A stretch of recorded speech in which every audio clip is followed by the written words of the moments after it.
You're listening to the JD Rucker Show. Let's begin. Hello, my friends. It is a huge week in the world of politics. Yes, it is the beginning of President Trump's second week in his second term of office. The first week was an absolute whirlwind. I mean, look, I had high expectations going in. They were blown away. Absolutely blown away. And I had no idea that so much could get done. And maybe it's because we've experienced 4 consecutive years of do little, do nothing, except for do a whole lot of harm whenever they do anything between vacation days, which were numerous under the Biden-Harris regime. This week has been, or last week I should say, was a breath of fresh air. We got to see a lot of amazing things done, a lot of amazing promises kept, including promises that I wasn't expecting. Look, the whole pardoning of all the J6ers, pardoning or commutation of sentences for all J6ers, that I had set myself up for disappointment, and I was pleasantly surprised amongst other things that took place. Pete Hegseth got confirmed. That's good, but that brings me to why this coming week is going to be so huge. We've got Tulsi Gabbard at DNI. We've got Robert F. Kennedy Jr. at HHS. We have Kash Patel at the FBI. These are all confirmations that happened Wednesday and Thursday. Confirmations that are concerning to me, I'll admit. I mean, I'm concerned about all 3.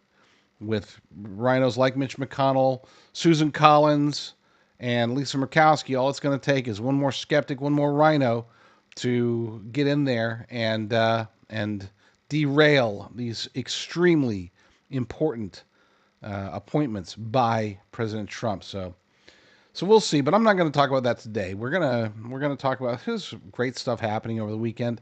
A couple of pieces of, I guess, minorly bad news, but for the most part, I would say this was a very good weekend. I was very impressed. Just keeps getting better, and I don't want to be Debbie Downer here. I'm just waiting for the negative to start. Maybe it won't. I know that that's impossible, but you know what? We can just keep dreaming, keep praying, keep hoping that God continues to bless us with amazing news, because that's really what this comes down to. We can say, oh, Trump this and Republicans that and whatever, but at the end of the day, it is our Lord and Savior, Jesus Christ. It is the Holy Spirit. It is God Almighty moving here in the United States, making it to where we can have a week like last week, and Lord willing, we can have an even better week this week. That's what I'm hoping for. Shout out to MyPillow. Be sure to support Mike Lindell and his efforts. MyPillow.com/JDR. Let's see, what do we have? What's our first story? Scientists warn that AI has crossed a critical red line as it can now replicate itself. Now, on tonight's show, which comes on at 7 p.m. Pacific time, I know it's late for a lot of you, but 7 p.m. Pacific time, during the live show, we are going to be talking about DeepSeek. That's the Chinese AI that is changing the game, and it's not getting nearly enough attention here in the United States for what it represents to the market, what it represents to artificial intelligence, what it represents to in opposition to President Trump's plans with artificial intelligence. And I got to do a deep dive into it. I'm not going to get into it today, but this story does come to us. This is a good teaser of what the potential risks are. This comes to us from endtimesheadlines.org. Researchers have raised alarms about the state of artificial intelligence, claiming that it has crossed a significant red line by achieving self-replication. A groundbreaking study conducted by a team from Fudan University in China has demonstrated that two widely used large language models developed by Meta and Alibaba have the capability to clone themselves autonomously. Wow. This development is seen as a critical turning point, suggesting that AI could potentially surpass human control. The study, published on December 9th of last year in the preprint database RXIV, highlights that successful self-replication without any human intervention is a pivotal moment that could lead AI to outsmart humans. The researchers warned that this phenomenon could indicate the early stages of rogue AI behavior. I mean, and to be clear, for us to be seeing this already is not a good sign. Not a good sign at all. A lot of people have anticipated this. There's a lot of science fiction that talks about it, but I don't think anybody was really expecting this to become a phenomenon so early on. We were, I think, going to be trying to be ready for it with the establishment of artificial general intelligence, which will precede artificial superintelligence. We'll talk about that tonight as well. But now that it's just, I mean, these are just large language models. This is like ChatGPT, right? For it to already be self-replicating, not a good sign at all. And as I've warned many times on this show, I do believe that artificial intelligence will play a major role, perhaps be the catalyst, perhaps be the harbinger, perhaps it will be the demon itself, so to speak, that will lead to the downfall of the human race. We will see. All I can say is get out your Bibles and get yourself as self-reliant as possible. The last thing you want to do is to be so reliant on government, so reliant on artificial intelligence, so reliant on technology that if the crap does hit the fan, you're not ready to be able to take care of yourself. Mexico rushes to build tent cities in unprecedented response to Trump's mass deportation plans. I will admit I was at least slightly concerned, not very concerned, but slightly concerned that Mexico might respond by basically turning a blind eye to their own people, many of whom will be deported back to Mexico, where a good chunk of the illegal aliens that have invaded our country, where they call their home of origin. Now, the reason that I thought that they might do something crazy is because I figure the globalist elite cabal is wanting this to appear to be this massive humanitarian crisis. And so they would be like, hey, all right, you're back. I guess you can go home, hop back on the train or pay the cartels to take you back home or do something like that. Of course, obviously, the vast majority of these people don't have a home. Maybe they might have relatives they could stay with, but they had no place to go. They left all of that behind, thinking that they were going to get handouts forever by Joe Biden and Kamala Harris. And now that a new sheriff is in town, they're trying to figure out what to do. I thought that maybe Mexico would try to be jerks about it, but apparently, looks like they're trying to do the right thing. This article comes from Ben Koo, my good friend over at the Gateway Pundit. Mexican authorities are scrambling to build migrant tent cities as part of a response to Donald Trump's mass deportation plans. According to a Reuters report, the shelters currently under construction should be finished within days and will be able to house thousands of individuals deported from the United States. Let's play this video. I'm not going to play with sound because there's just music. But as you can see, they are building up the city. I mean, they're trying to get this pretty nice little tent city put together. And I say little, but it's actually a pretty big one now that you look at it. There's lots of land there. It's right across the border, so it's not like they have to travel far. I'm assuming this will be a staging ground for them to then arrange transportation to get these people back to their various places. And if there are any that are not part of the or that are not Mexican, then I'm sure they'll try to figure out how to get them onto their nation of origin. Back to the article. Municipal official Enrique described the efforts as unprecedented, yada, yada, yada. Here's the press release, or part of the press release. And again, they're trying to position themselves in a positive manner, and that's fine. It is what it is.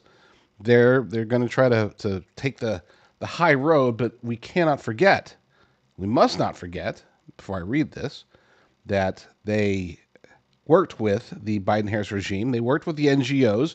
They worked with the cartels to try to get as many people as possible over the border, across the border, into the United States illegally. So while they come across as, oh, Trump's the bad guy, but we're going to try to make this better, this is a problem that they helped to create. So I have zero sympathy for the Mexican government. According to their press release, these officials assured that the federal government is ready to warmly welcome Mexican nationals and with humanity, dignity, and opportunities for a decent life in their home country. And let's not forget, this is most of their home country. She outlined the three components of the effective reception strategy. Mexico welcomes you. You left trying to get a better life because you didn't like it here, but we welcome you back, and we're going to take the high road. Consular assistance and protection with the support of the United Nations agencies and organizations to guarantee the rights of returning nationals. Reception and support in the 6 border states where attention centers will be established. It's funny how it doesn't matter. Leftism is the same across the board. These are attention centers. Weird. Reintegration, addressing basic needs through social service campaigns, as well as inclusion in employment opportunities and welfare programs. She detailed that the attention centers will be located in municipalities adjacent to the 11 points through which Mexican nationals return.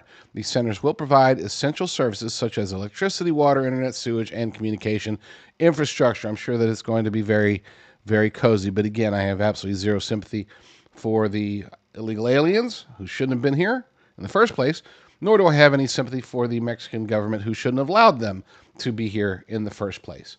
We actually, if you want to cross into Mexico from the United States, you got to go through a checkpoint. You can't just, we're just going to cross the border and go into Mexico. No, we try to make sure that, hey, if you're going across for, business reasons or tourism reasons or whatever. Deportation flights have begun, all good stuff. So kudos to Tom Homan, the Trump administration. And I'll give a little bit of kudos to Mexico for not taking the low road. They took what they consider to be the high road to help solve a problem that they helped to create. U.S. considers very big bounties on Taliban leaders after Marco Rubio learns of more American hostages. Now, before I get into the article, which we have posted over at thelibertydaily.com, 2 quick notes. Okay, number 1, Marco Rubio, I've never been a huge fan of his. He's okay, lukewarm, milquetoast, I guess. But his first few days as Secretary of State have been phenomenal. Okay, I'm going to give him an A+ rating so far. I know it's early, but still, he's already done more than not only Tony Blinken and the Biden regime. That's a very low bar to set, but he's already done more than Trump's previous secretaries of state. And I know that bar is low, especially when we consider that his first Secretary of State was Rex Tillerson, of all people. But yeah, and then the second thing, let's get into the second thing after I get into this article first. Let's get the news out, and then I'll express my angst. Secretary of State Marco Rubio has hinted at the possibility of the U.S. government offering substantial rewards for information leading to the capture of top Taliban leaders. The statement comes amid reports that the Taliban might be holding more American hostages than previously known. Rubio mentioned on X that the U.S. might introduce bounties, big ones, potentially larger than what was offered for Osama bin Laden. This is what he posted on X. Just hearing the Taliban is holding more American hostages than has been reported. If this is true, we will have to immediately place a very big bounty on their top leaders, maybe even bigger than the one we had on bin Laden. Wow. Like I said, this is the type of strength that needs to exude from the office of Secretary of State. This type of foreign policy mentality is the one that Trump wants. It's the one that the American people want. And Marco Rubio, early stages, I know, but so far, doing a very good job of portraying that. But here's that second point I had hinted at before. Why are we just learning about this now? It's not like this is brand new intelligence coming in, just happened to be hitting a week after President Trump is inaugurated. No, this has been known. Clearly, this has been known by Tony Blinken, by Joe Biden, or at least his handlers, by Kamala Harris. They are hiding it from us. likely, apparently, is probably stifling the families of these other potential hostages. Now, if it turns out that there are no other hostages, and this is just a false report, so be it. But I sincerely doubt that the Secretary of State would be talking about it if they weren't fairly sure that it is accurate. So I want to know why this was hidden from us. I want to know, where are corporate media, legacy media, or even conservative media? Why aren't we screaming at the top of our lungs about investigating Tony Blinken for keeping such an important piece of information from the American people? Colombia agrees to all of President Trump's deportation terms to avoid tariffs, but sanctions and certain other punishments are still going to go into effect. This is, of course, just a little jab, a little love tap to remind them that they are not they are not the ones calling the shots. Not when it comes to situations that involve the United States of America. President Trump is going to punish them ever so slightly, but at the very least, things are going to continue forward. Their Marxist president decided to play Mr. Tough Guy and deny U.S. military flights that contained their citizens. It's like, hey, don't give us back our citizens. Yeah, because you already took them in. Joe Biden took them in, so they're your problem now. Stop sending them to us. Well, President Trump replied with extraordinarily harsh sanctions. And then the president of Colombia decided to come out and say, oh, we're going to go send my plane to pick them up. That's supposed to be some sort of combination of still being Mr. Tough Guy, but by establishing, look, we will control this. And then, of course, whatever happened on the back end, whatever negotiations were held to alleviate the tariffs, they being Colombia, decided, we better just cut our losses and accept it. Here's a press release from Press Secretary Carolyn Leavitt. I bet you she didn't realize when she took this job that she would be seeing so much action in the first week. According to the press release, the government of Colombia has agreed to all of President Trump's terms, including unrestricted acceptance of all illegal aliens from Colombia returned from the United States, including on U.S. military aircraft, without limitations or delay. Based on this agreement, the fully drafted IEEPA tariffs and sanctions will be held in reserve and not signed unless Colombia fails to honor this agreement. The visa sanctions issued by the State Department and enhanced inspections from Customs and Border Protection will remain in effect until the first plane load of Colombian deportees is successfully returned. Today's events make clear to the world that America is respected again. President Trump will continue to fiercely protect our nation's sovereignty, and he expects all other nations of the world to fully cooperate in accepting the deportation of their citizens illegally present in the United States. Look, currently this is our problem, right? But they have to, I don't care if they help, they just can't stop us from solving our problem with their citizens. Okay, Colombia, I don't know what they were thinking. None of this makes sense. I don't know if this was a test. Somebody had to poke the bear to see if the bear's going to bite back. Well, guess what? The bear bit back. And now they're going to get a little minor punishment. But it's funny because the left, they really went after it hard. I don't think they expected the Colombian president to back down so fast, because they were going to ride the wave of, AOC had this super viral tweet. It had like 80,000 or so likes on it saying, these tariffs are a tax on Americans, and now your coffee prices are going to go up. And this is just something about how this is just helping Trump's billionaire friends. It's like, what? No, we just want Colombia to accept their citizens, to take them back because they're here illegally, and the ones that we're sending back, at least initially, are violent and breaking the law. This is their problem. Right now, it's our problem. We're making it their problem because they did not stop it from becoming our problem. This is not about, Trump's billionaire friends are wanting coffee tariffs. I mean, sorry, AOC. I'm not one of those guys that just jumps on the whole AOC is stupid bandwagon, okay? But in this case, there's no other conclusion. She's just stupid. And she's not alone, to be fair.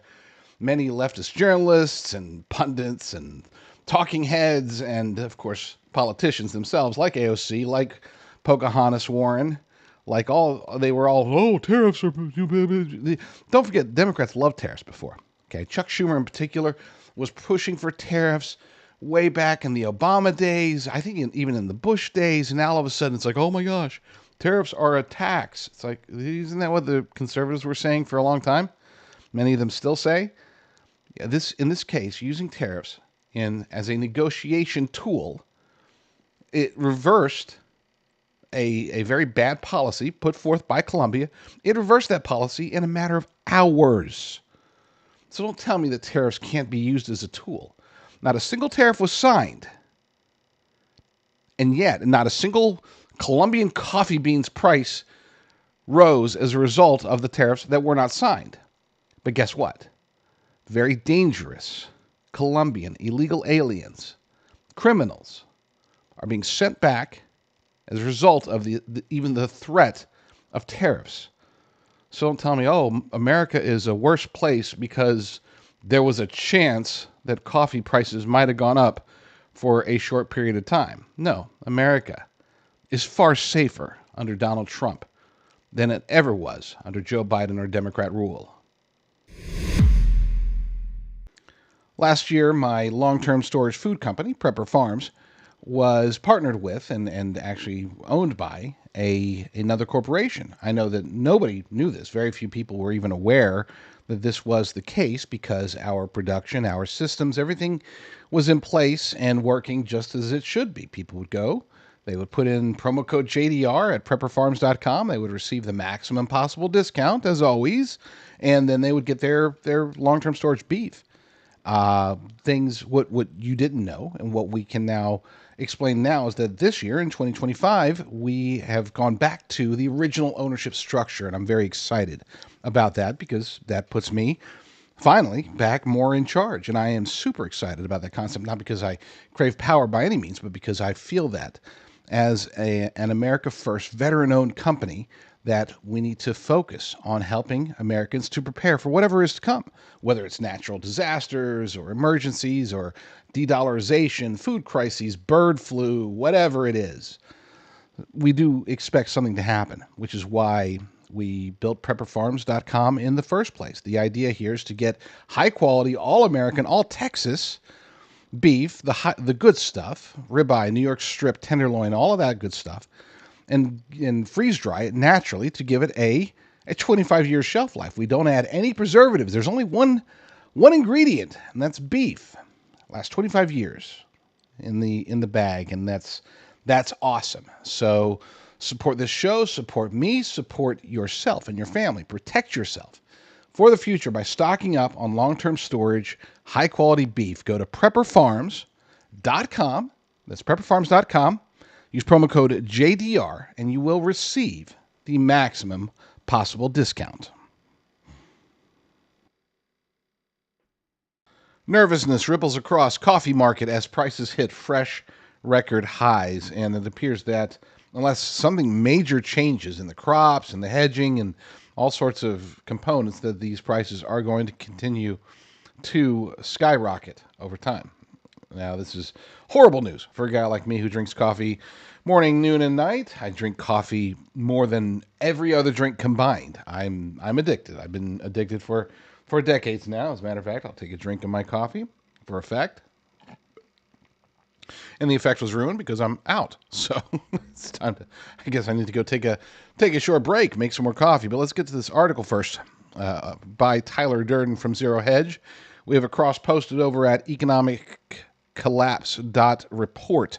Arabica coffee futures surged to record highs on Friday, fueled by the ongoing global supply crunch. The most active contract climbed nearly 2% in late morning trading, reaching the highest price levels on record dating back to 1972.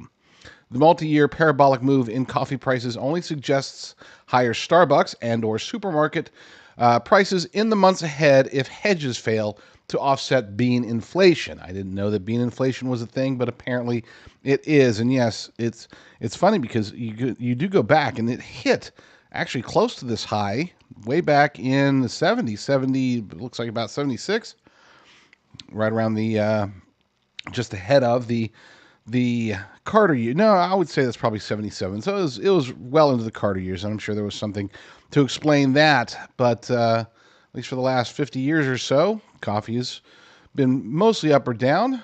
Looks like there was a surge in coffee prices back in 2010 during the Obama years, but now in the post-Biden era, you can see just started going up, up, up, up, up, and now we are at a high price. The big price jump has traders reducing their exposure to the futures market due to elevated costs, making the market more prone to volatility. Bloomberg data shows aggregate open interest, or the number of outstanding contracts, has declined in the past 5 years while prices moved higher. I'm not going to go into the details. This is more of an economic article, but my concern is the coffee itself. I mean, coffee is let's just jump straight ahead to a survival situation. Okay, coffee is something that I don't think a lot of people are going to be prepared to store long term. So having it doesn't only make sense if you're an avid coffee drinker like me. Having it on hand might make a whole lot of sense from a barter perspective. Being able to trade coffee, people would love to get their hands on coffee. So what kind of coffee can you get? You can get freeze-dried instant coffee that is properly stored. I'm not just talking, just go to the store and get your instant coffee. That's supposed to last approximately 2 years.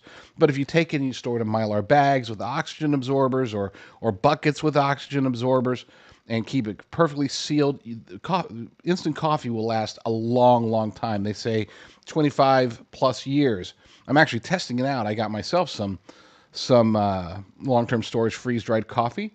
It's supposed to last 30 years.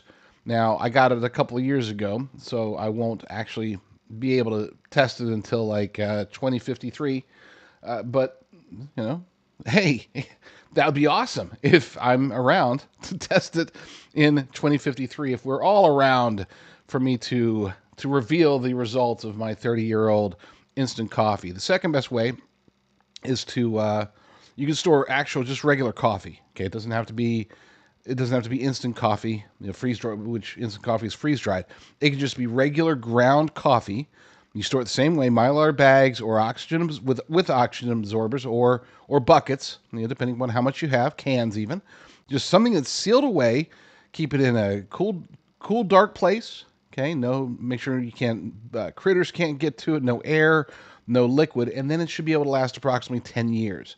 So, you don't have to go, if you're like me, I don't like instant coffee, but, it makes sense in a pinch, obviously, and especially if water's going to be hard to get to or whatever, or to boil. Maybe you won't have electric for a coffee machine. You'll have to make your own coffee the old-fashioned way, like they did in the Wild West, or if you ever go camping like we do, go out there and just brew coffee on a fire. It actually, I think it tastes better, oddly enough, but maybe that's just the romanticized version of it. Anyway, so then roasted coffee beans, you can store them for a little bit. The challenge there is the oils. So and because of the space, you can have challenges. They say that'll last like a couple of years, even if you do it right. And then let's see, raw coffee beans, probably not the best bet. For different reasons, as far as trying to store them away. You'd want them either roasted. So anyway, freeze-dried lasts long time. Regular coffee, ground coffee, should last for a while, especially if you're just looking, you just want to make it past the next 5-10 years. Great. Get some of it, store it away, get it in a bucket and all that good stuff. And you can actually, so just as a side note, not to insert something self-serving, but the one that I use, I get through Franklin's Finest Colombian, and I go to jdrucker.com/survival coffee, one word, jdrucker.com/survival coffee. Nice little throw in there. Was unintentional, of course, but here we are, pushing it. But yeah, either way, just stock. Even if you're just stocking up for the next 6 months, year or two, we have to assume that chances are slim that coffee prices are going to go down anytime soon. Okay, they might stabilize, and I certainly hope they do. But if they don't, if we start seeing prices skyrocket, it may behoove you to get 3 months, 6 months, 12 months, 2 years, 5 years, 10 years, get a lot of coffee set aside just in case the coffee apocalypse comes. Trump effect.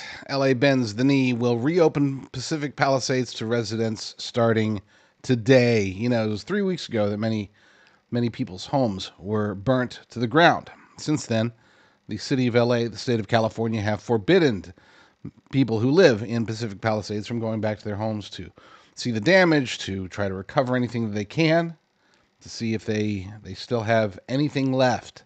They've just been left in limbo. Of course, President Trump flew into Los Angeles on Friday, and now, as of today, Monday, they are officially allowed to go back into their neighborhood, check on their homes, see what they can find, what they can salvage. Now, of course, again, it's been 3 weeks, so maybe too little, too late for a lot of these people, and that's very unfortunate. But it is good to see some action, at least coming as a result of President Trump's visit. According to Tyler Durden over at Zero Hedge, 2 days after President Trump scolded Los Angeles for refusing to allow residents affected by the recent fires to return to their homes, Mayor Karen Bass announced that Pacific Palisades will be completely reopened to residents during the daylight hours starting today. During a Friday roundtable, Bass told Trump that it was unsafe for residents to return. After residents at the meeting decried the slow response, Bass compromised, saying they could return within a week. Trump replied, "That's a long time, a week. I'll be honest, to me, everyone's standing in front of their house. They want to go to work, and they're not allowed to do it. They're safe. They're safe. You know what? They're not safe. They're not safe now. They're going to be much safer. A week is actually a long time, the way that I look at it." And just as a side note, it is really hard sometimes. You know, when President Trump is speaking, it all makes sense. When you're trying to read what he's saying, the words, and sometimes it doesn't work out. Bottom line, he said, look, a week's too long. Let's get it done. And they did. They relented. And let's be clear. This isn't something where it's like, oh, no, they were going to reopen them on Monday anyway. That's what I believe the LA Times or somebody else is going to say. No. This was a direct result of President Trump coming in and saying, what the heck is going on? A week is too long. Let's get it open. So the very next business day, they're open. And now these victims can finally maybe have some closure at the very least, or perhaps be able to find something. I mean, there are still stories of people finding things that they never expected to have access to again. So maybe we will get some good stories. Either way, the fact that this article is titled Trump Effect, I think is extraordinarily fitting. Trump signs an executive order to overhaul or abolish FEMA. Now, this agency has been an absolute disaster throughout its entire existence. It has failed numerous times. I mean, the failures are far greater than anything they've ever actually been able to accomplish as an agency that's designated to handle emergencies. It's something that I believe should squarely be handled by locals, by the state, the highest level, and then the county and the city and the locals should be able to handle disasters very well, much better than what the federal government does when they try to airdrop in people who have to learn the area, learn the terrain, learn the people, learn the everything. They don't have that information, whereas the locals do.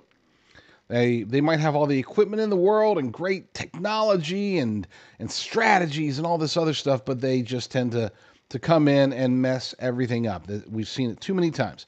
If it's a minor disaster, I guess they're okay with it. But once you start getting into major emergencies, that's where they fail miserably. Now, of course, there's the conspiracy theory that I happen to hold to, that the real purpose of FEMA is to establish an infrastructure through which they'll be able to manage the people in a nationwide disaster. In other words, they don't look at it as, hey, how do we handle hurricanes or fires? They look at FEMA as, hey, how do we control millions or tens of millions of survivors after we unleash whatever it is that we're going to unleash? Or just in case somebody else unleashes on us, FEMA's there, in other words, to keep us in line in case there's a major EMP or asteroid or whatever.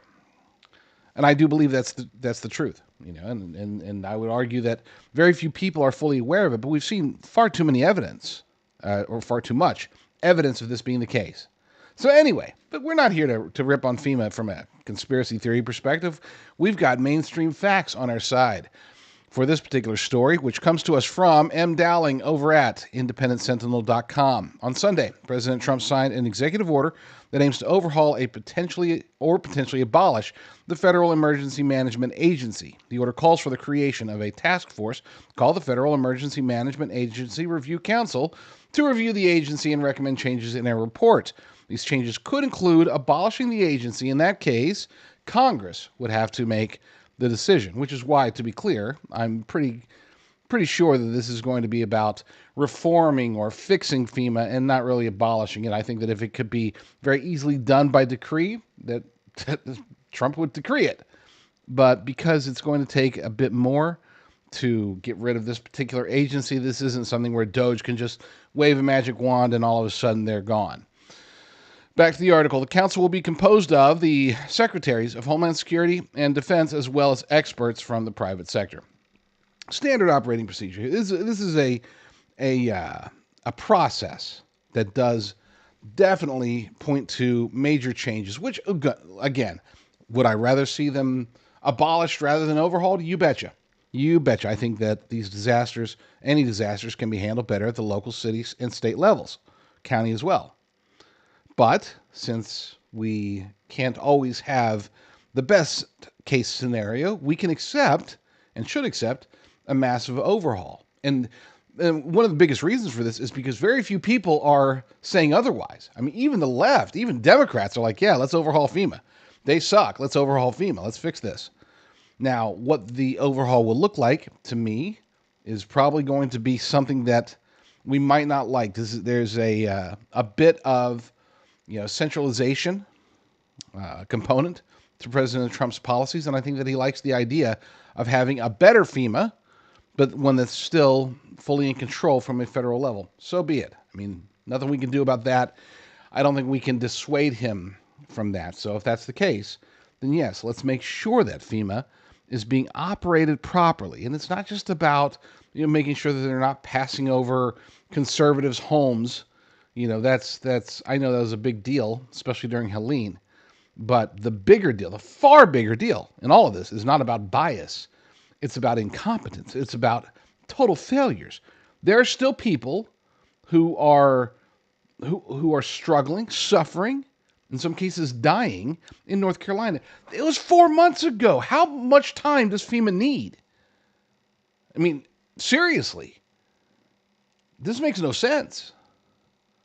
This is a complete and total collapse of an agency whose responsibility is allegedly, specifically to handle situations such as Hurricane Helene and Milton, for that matter. So yeah, I'll take the overhaul. I would rather have them abolished altogether. But sometimes you got to take the victories as they come, and a massive overhaul of FEMA, I'll take that as a victory. A large retail store just canceled a huge order, leaving us with a ton of extra MyPillows. But you know what? That's their loss. I'm going to make it your gain. For the first time ever, you get standard classic MyPillows for wholesale prices, only $14.88. I can't believe I'm even saying that. Only $14.88. But it gets even better. For a limited time, I'm going to offer my entire classic collection at wholesale prices. Upgrade to a queen-size MyPillow for just $18.88. King size only $1 more. Get my body pillows for $29.88 and multi-use MyPillows for only $9.88. So go to mypillow.com or call the number on the screen. Use your promo code to take advantage of wholesale pricing for the first time ever on TV, including my standard size MyPillow, only $14.88. They've never been offered this low before. We have limited quantities at this price, so limit's going to be 10, and once they're gone, they're gone. Here's a true story. I was testing out some coffee. This has been almost a year ago. Testing out some coffee for a potential sponsor. And I had made the coffee, and I went about my morning routine, did my work, doing my thing, and then I took my first sip of coffee. And it struck me. I'm like, holy crap. I had forgotten that I had was testing out this new coffee, I just took the first sip and I was like, wow, this is really good. And then I remembered, oh my gosh, this is Promised Grounds. This is the stuff that they sent me. So I started drinking some more of it, and I have become a lifetime customer of Promised Grounds. They are a Christian coffee company, which I know you don't see a whole lot of them. They give back to the community. They're Texas, all American, all Texan, just like a lot of the stuff that we do. Check them out. Go to jdrucker.com/coffee, jdrucker.com/coffee, and check out Promised Grounds. It's great. California Governor Gavin Newsom doesn't believe that he has any control over the water supply in his state, and that basically it's somebody else's problem, that California as a state, Los Angeles as a city, just don't have enough water to be able to fight fires. This was actually a statement that fell under my radar. It happened before President Trump came to visit on Friday, and yet I missed it, so apologies for that. But now we're going to recover and play this because it's very telling. This is who I have to deal with as a governor, folks. If you don't live in California, consider yourself blessed. When people believe such misinformation, and I don't mean it in a malign sense, maybe the president just doesn't know that there's not a spigot that can be turned to solve all the water problems that he alleges exist that don't exist as it relates to the state water system here in Southern California. So we're less than 24 hours away from his visit. You're saying you haven't had any contact with the White House at all? Well, I haven't. I'm grateful, though, that I can't even finish the rest of the clip. That's plenty. Yes, this guy, he has, I don't know if you want to call it a superpower, but he does have, perhaps better than any politician I have ever seen in my entire life, and I've watched a whole bunch of them, not just coming through California, but across the nation. I've seen a lot of politicians who have the ability to not only never accept blame or responsibility for any of their actions, but to deep down in their heart believe it to be true. Gavin Newsom can position himself as the victim in any situation, and the opposite is true as well. He's also very capable of taking credit for anything good, even if he opposed it initially. That's the funny part. You watch, he's going to take it. This is my bold prediction in the coming weeks or months, as California's crime rate does go down, because it will go down. It will go down thanks to voters saying, "Hey, we want like theft to be criminal again." That happened during the 2024 elections. Well, and then of course President Trump coming into office. Those two things combined, the deportation of illegal aliens, the changing of the laws in California, both of which he opposed. Once California's crime rate starts to go down, he's going to take all the credit for it. Just as when the fires are finally out here in Southern California, he's going to cheer on and say, "Good job, Gav, good job, Gav. You deserve all the credit, man." That's him talking to himself. If I wasn't very clear. Texas megachurch pastor retires after arrest for solicitation of prostitution at a massage parlor. Wow.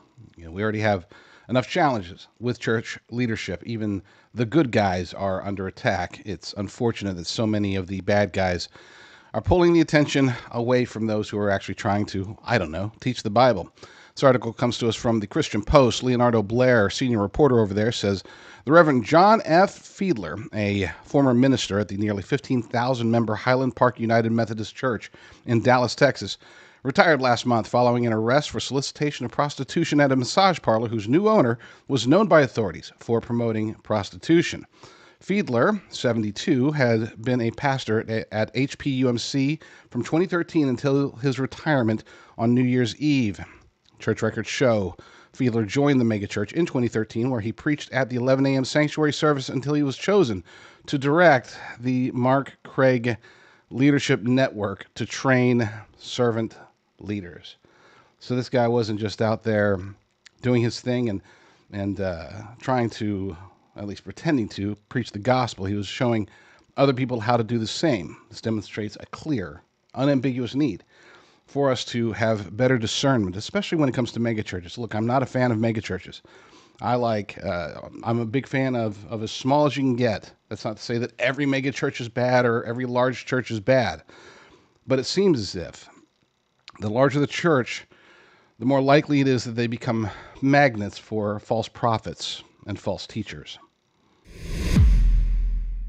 Martin Armstrong says a devalued dollar will crash the Dow. This comes to us from USAWatchdog.com, a site that I don't go to nearly enough. They do a great job of highlighting the things that people need to know, but they don't post very often, so I sometimes forget to go there.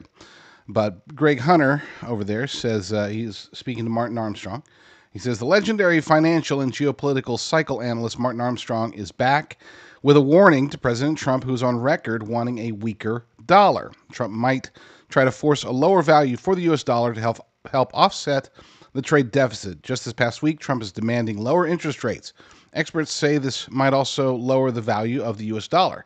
Armstrong predicts, quote, everything has an international value. If you lower the value of the dollar, then oil in terms of dollar will rise. Look at gold. It's not making new highs right now because the dollar is going up, but chart it in Canadian dollars or euros and it's making new highs. You dramatically lower the dollar and you're going to cause a crash. Again, it could be 40 to 50%. He's referring specifically to the stock market. Armstrong has deep experience in the currency markets. In 1985, he was called by the Reagan administration about cutting the value of the dollar to spark trade. Armstrong warned, if you cut the dollar, you will have a big crash within 2 years. What happened? 2 years later, the stock market crashed more than 22% in one day in the infamous 1987 stock market crash. It is still the record for a one-day crash in percentage terms. Armstrong says in the end, they said, we think foreign exchange had something to do with the crash. That was the best I could get out of them. They are not going to stand up and say, oh, gee, we caused it by lowering the dollar by 40%. Armstrong is going to write President Trump a letter warning him not to force the U.S. dollar lower.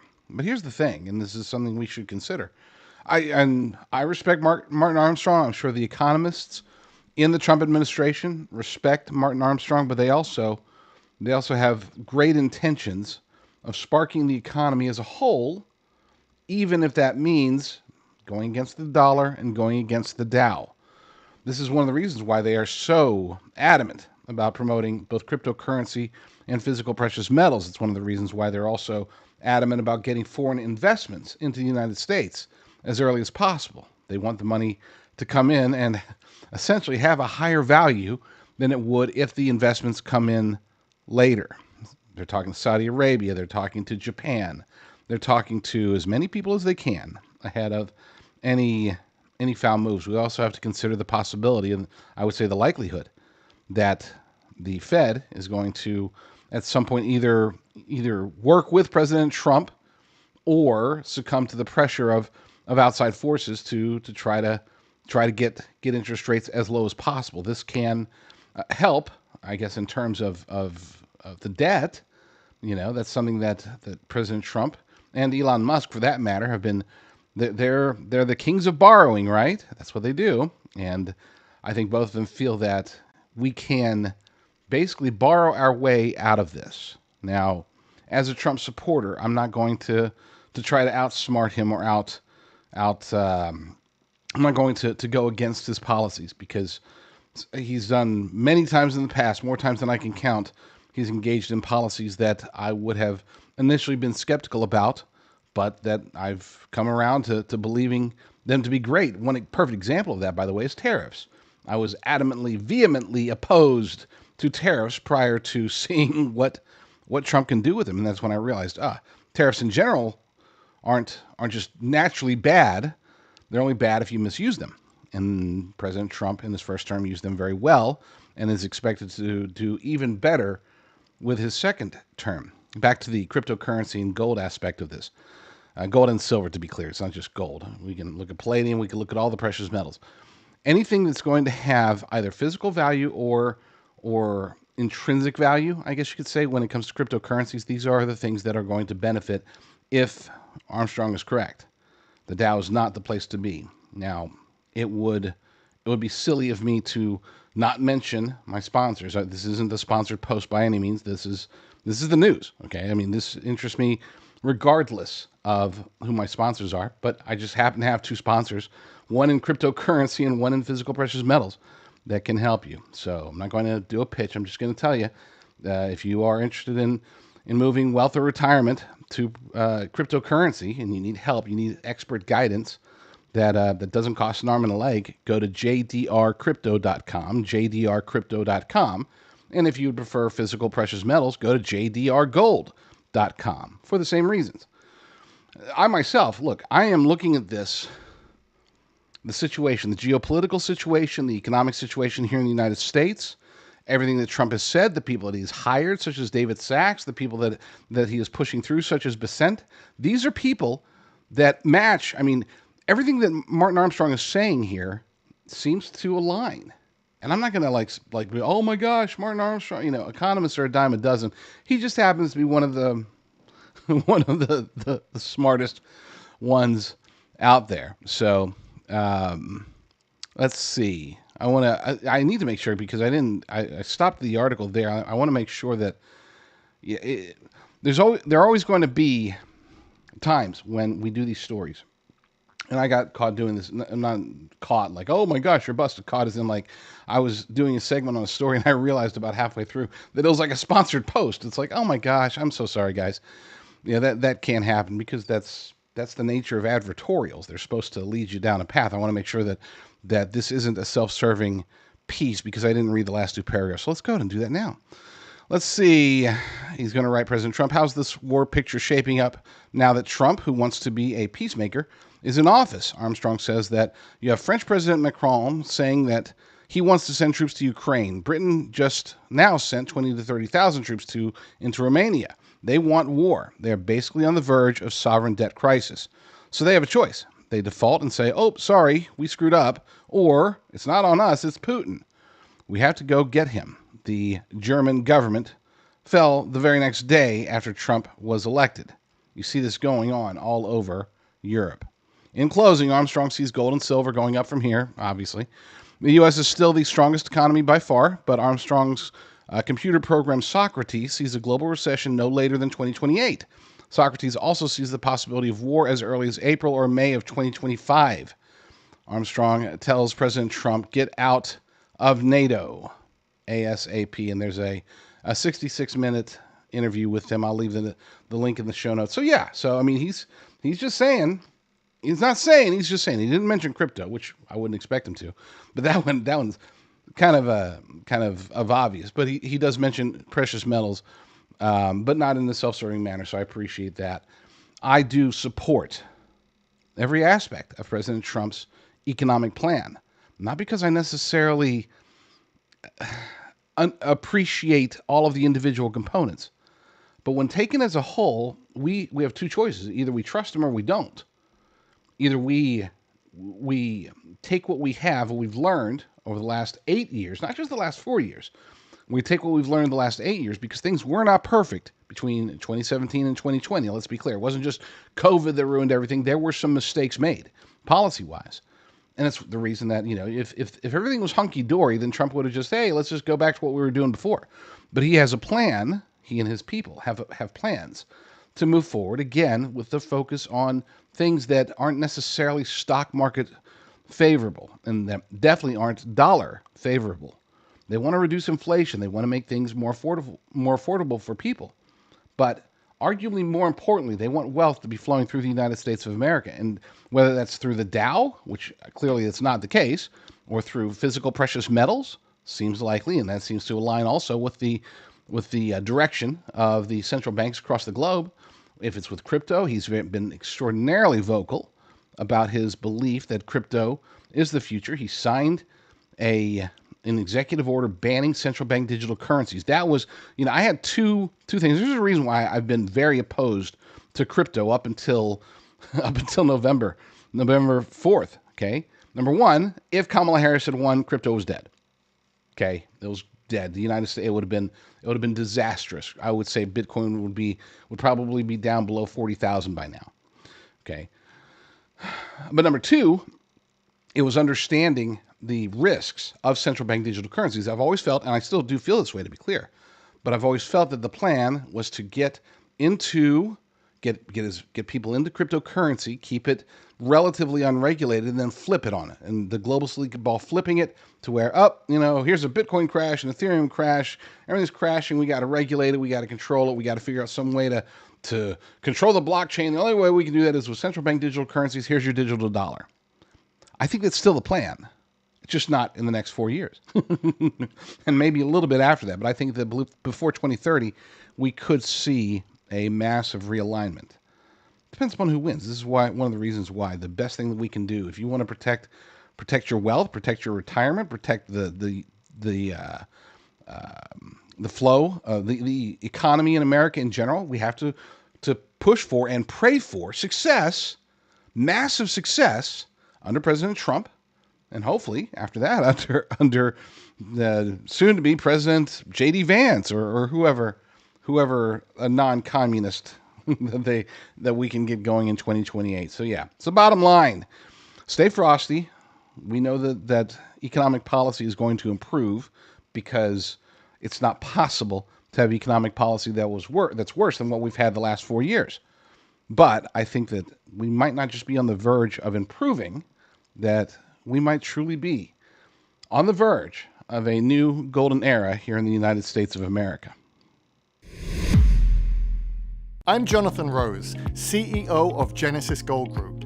As Americans, we work hard every day to provide for our families and ensure their future. But with the uncertainty facing our economy, it is more important than ever to safeguard your wealth and protect your retirement savings. Educated investors look to safe haven assets to shield themselves from the economic storm. Tangible assets like gold and silver can provide stability, security, and most importantly, peace of mind. In 1997, the Taxpayer Relief Act allowed Americans to hold physical precious metals like gold and silver in their IRAs for the first time. Today, Genesis Gold Group helps our clients transfer existing IRAs, 401ks, and other retirement accounts into physical gold and silver, tax and penalty free. With thousands of satisfied clients, 5-star reviews, and fully accredited with the Better Business Bureau, our experienced team is here to help you navigate the process. Start to finish, now is the time to educate yourself on the importance of a diversified portfolio,